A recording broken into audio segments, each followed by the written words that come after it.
After that.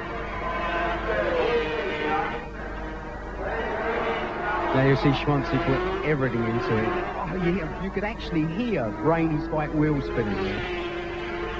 They're coming up behind Eddie Laycock. So he can maybe do either Rainey or Shwantz a favour, yeah?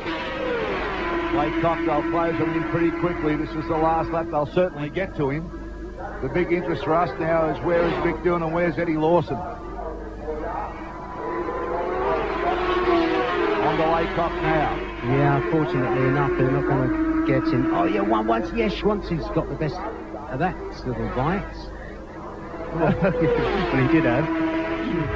Shwantz took the inside lane. Rainey went the long way around the outside, but retained the lead.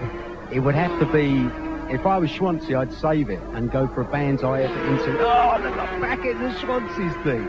I would definitely go for a Banzai into the stadium, because if he does it here at the chicane, there's every chance, which he has done, there's every chance that Rainey's going to nail him again going into the stadium. Now, if Rainey sits back and gets a good run out of this, then he's in a pound seat. You know, he's in a much better position than Shwantz is. Watch for Rainey to come out on the left-hand side.